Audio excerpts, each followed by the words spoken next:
سبق پھر پڑھ صداقت کا، عدالت کا، شجاعت کا، لیا جائے گا تجھ سے کام دنیا کی امامت کا۔ بسم اللہ الرحمن الرحیم، نحمدہ و نصلی علی رسولہ الکریم۔ سامعین کرام، آج کی گفتگو کا موضوع ہے علامہ اقبال کا تصور جمہوریت۔ جمہوریت کا تصور ہندوستان میں انگریزوں کی آمد کے ساتھ ہوا ہے۔ اس کا بنیادی اصول یہ ہے کہ ایک فرد ایک ووٹ، اور مغرب میں جو جمہوریت کی تعریف کی گئی ہے وہ یہ ہے کہ government of the people, by the people, for the people. یہ تعریف امریکہ کے ایک صدر ابراہم لنکن نے کی تھی۔ چنانچہ یہ تصور مغرب میں جڑ پکڑتا رہا اور انہوں نے اس اصول کو پوری طرح اپنا لیا۔ اس میں ایک اعتبار سے خوبی کی بات یہ ہے کہ جب ہم کہتے ہیں کہ ایک فرد اور ایک ووٹ، تو اس میں فرد اپنی اہمیت محسوس کرتا ہے اور وہ سمجھتا ہے کہ میرا ایک وزن ہے اور اس کا لحاظ رکھا جائے گا۔ یہ اس اعتبار سے بھی ایک اچھی بات ہے کہ علامہ اقبال بھی فرد کی انفرادیت پر، اس کی تجلیل پر زور دیتے ہیں، اور جمہوریت میں بھی فرد ہے اس کو اہمیت دی جاتی ہے۔ تو اس اعتبار سے علامہ اقبال کو تو اس تصور کا، جو مغرب کا تصور ہے جمہوریت کا، اس کا معید ہونا چاہیے بظاہر، لیکن در حقیقت ایسا نہیں ہے۔ بلکہ جب ہم اقبال کی شاعری کو پڑھتے ہیں، ان کی نثر کو پڑھتے ہیں، تو اس سے اندازہ ہوتا ہے کہ وہ روح جمہوریت کے تو قائل تھے، لیکن جس طرح کی جمہوریت یورپ میں اور امریکہ میں پروان چڑھی ہے، وہ اس کے حق میں نہیں تھے اور اس کے خلاف تھے۔ اور اس کی بنیادی وجہ یہ ہے کہ مغربی جمہوریت جو ہے اس میں حاکمیت کا اختیار عوام کے پاس ہے، لیکن علامہ اقبال اس بات کے قائل تھے کہ جیسا کہ قرآن حکیم میں فرمایا گیا کہ ان الحکم الا للہ، کہ طاقت اور قوت کا سرچشمہ صرف اللہ تعالیٰ کی ذات ہے، اور جو قانون الہی ہے وہ دنیا کے قوانین پر بالادست ہے۔ پھر علامہ اقبال اس لیے بھی اس مغربی تصور جمہوریت کے خلاف تھے کہ وہ یہ سمجھتے تھے کہ ہم اس وقت انگریزوں کے محکوم ہیں، لیکن جب انگریز یہاں سے رخصت ہوں گے تو اکثریت ہندوؤں کی ہوگی اور ہم ہندو اکثریت کے رحم و کرم پر ہوں گے، اور اس وجہ سے وہ یہ سمجھتے تھے کہ آئندہ اگر اس اصول کو اپنایا گیا تو ایک بڑی اکثریت کا جو جبر ہے اس کی بنا پر ایک بڑی خونریزی کا اندیشہ ہے۔ پھر ایک اور وجہ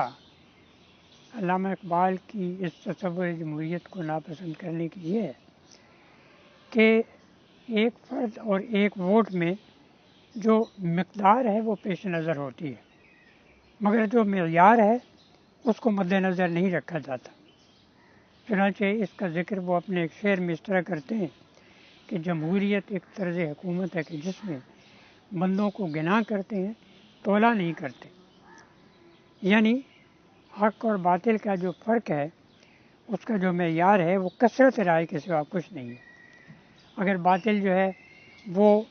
51% ووٹ حاصل کر لیتا ہے تو وہ حق بن جاتا ہے، اور حق جو ہے اگر وہ 49% ووٹ حاصل کرتا ہے تو وہ باطل قرار پاتا ہے۔ اس لیے وہ اس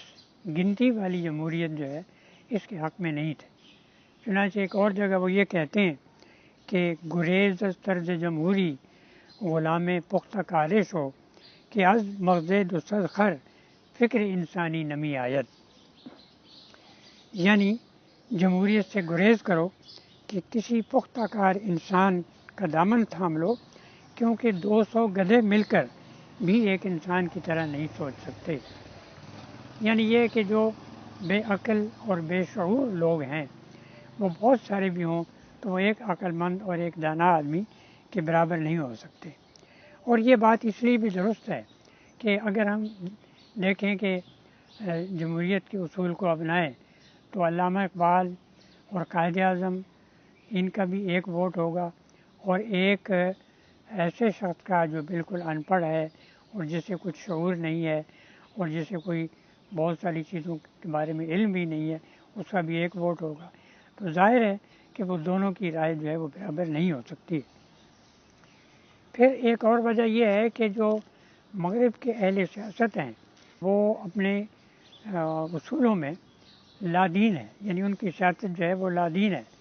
سیکولر ہے، اس میں دین کا کوئی گزر نہیں ہے۔ تو علامہ یہ کہتے ہیں کہ طرز حکومت ہم جیسا ہی اپنا لیں، بے شک وہ جمہوریت کو ہی اپنا لیں،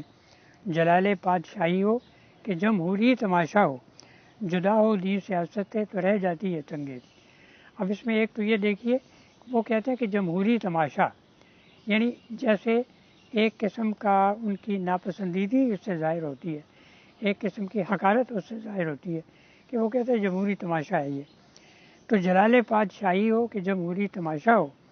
جدا ہو دین سیاست ہے تو رہ جاتی ہے چنگیز۔ جب ہم دین کو الگ کر لیں گے